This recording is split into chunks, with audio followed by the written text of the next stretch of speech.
Vanilli lip-syncing. Girl, you know it's true.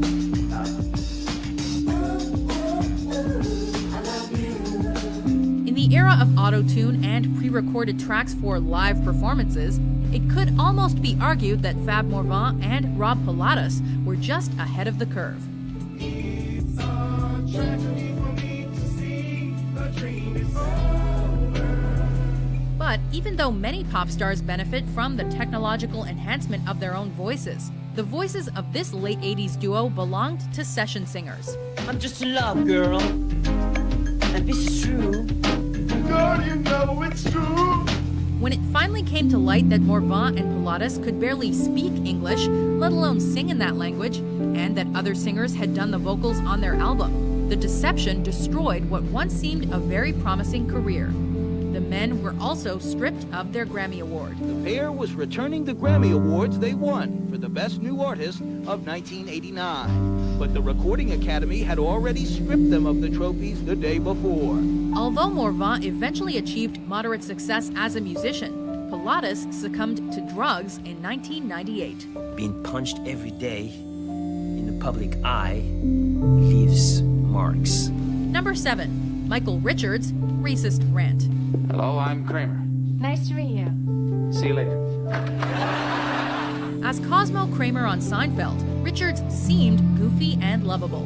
And for many fans, it was impossible not to associate the actor with the loopy but harmless character. Take one. I don't want one. No, good. I don't want it. Just take one. No, Kramer, stop it. That all changed in 2006 during a comedy club show when Richards lashed out at hecklers in the audience. Shut up! 50 years ago, you had you upside down with a fucking fork up your ass! While calling them out for their rudeness and loudness was understandable, other comedians have similarly challenged audience members. The situation took an unexpected and career-ending turn when Richards unleashed a barrage of racial slurs. Roll his ass out! He's a nigger! He's a nigger! He's a nigger! Oh my God. A nigger! Look, there's a nigger! Though he attempted to publicly apologize, Richards officially retired from performing stand-up comedy in 2007. Every time I see this backdrop, I think about Kramer up.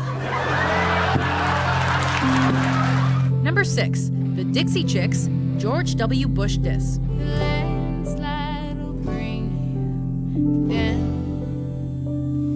It was the diss heard round the world. When band member Natalie Maines announced during a London show that the group was ashamed of being from the same state as then-President George W. Bush, the Brits cheered. Just so you know, we're ashamed the President of the United States is from Texas. But once the comment was reported in the media, many American fans seethed. Some country music radio stations banned the Chicks' music, and Maines even received death threats. And I didn't know that kind of hatred existed, and it was weird to see it be taught to someone. Boycotts caused the group's music to plummet in the charts and hurt their sales. Eventually, though, the fervor died down enough for the group to win multiple Grammy Awards in 2007. Our core fans have always stayed true to us, and I want to thank them for staying with us. Number 5. Anthony Weiner, sexting. Anthony Weiner's penis. Yes, I kept that in as long as I could. It's normally a positive thing when a politician shows openness regarding modern technology and new methods of communication. Permanently from baseball. As a result, Rose was declared permanently ineligible for the Hall of Fame. You're 73 years old. You have a full-time Hey, if I don't look it, I don't act it, and I have a lot of bills. I mean, you have to work. Hey, fortunately or unfortunately, I'd rather be working in baseball. Number 3. Herman Cain, sexual harassment and adultery. Cain has not talked about the latest accusation, but he did say earlier this week that even if more women came forward, they were all making their stories up. In a crowded field of Republicans seeking their party's nomination for the 2012 U.S. presidential elections, Cain stood out for several reasons. Unfortunately, many of the reasons weren't good. I know you dismissed the idea of a sexual relationship with her. Yes. But nevertheless, you did give her money over the years, and that raised questions. A basic one, why?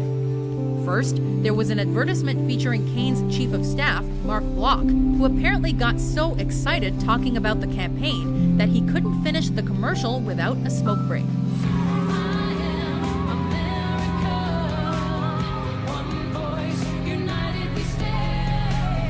From there, things went further downhill as the aspiring presidential contender was accused of sexual harassment and adultery. This eventually led to his withdrawal from the race and politics. So you agreed with President Obama on Libya or not? Okay, Libya. Number 2, Bill Cosby, sexual assault allegations. Listen, let's put on some music round here. The Cosby Show brought him into millions of living rooms as perfect dad Cliff Huxtable. Long before the popular sitcom debuted, Cosby was building his reputation as a family-friendly entertainer. It's Bill Cosby coming at you with music and fun, and if you're not careful, you may learn something before it's done. Playing a trainer on an early TV series and creating the Fat Albert and the Cosby Kids cartoon. This has affected me in my house. It's affecting me. And it has probably affected these women. So, when accusations that he previously drugged and sexually assaulted dozens of women started surfacing in 2014, the fallout caused Cosby to cancel some live appearances, and his fatherly reputation is probably irreparably damaged. The old story was, if you took a little drop, no, it was on the head of a pin, and you put it in a drink. Coca-Cola, don't matter. It doesn't make it, and the girl would drink it, and she's yours. Hello, America. Before we unveil our top pick, here are some honorable, or in this case, dishonorable mentions. First of all, I'm past libel. Do you know what I mean? Like, there's this whole thing in America where, like, you're libel-proof because you've had so much crap said about you. Right, yeah. It's totally awful. Do I? Am I an addict? No. When have you? Have I tried it? Probably in one of my drunken stupors, probably approximately about a year ago. And the indecent exposure part of it. I maintained at the time it happened that it didn't happen, and I maintain that still. Washington, who played Dr. Preston Burke on the ABC hospital drama, was fired from the show for using homophobic slurs towards his castmate, T.R. Knight. No, I did not call T.R. a Oh, you sure are a crazy son of a bitch. You think I'm crazy? Yeah. You calling me crazy? You think I'm crazy? Yeah. Number 1, Mel Gibson, anti-Semitic and racist rants. What would you do if you were stuck in one place and every day was exactly the same and nothing that you did mattered? In the classic 1993 comedy Groundhog Day, the main character lives the same day over and over and over again. Unfortunately, when it comes to actor Mel Gibson and reports of his anti-Semitic vitriol, Every single day I wake up and I think of a reason not to do it every single day. it sometimes feels like the public has been experiencing their own version of Groundhog Day for the past several years. But it's the reported threats against Oksana Grigorieva that are bringing the most attention. Esther House in a letter says Gibson told him, "I'm going to kill her. I'm going to have her killed." Previously known for his acting talent, leading man good looks, and ability to sell movie tickets, the American-born Australian actor's career has increasingly been overshadowed by incidents highlighting his temper and his vicious, frequently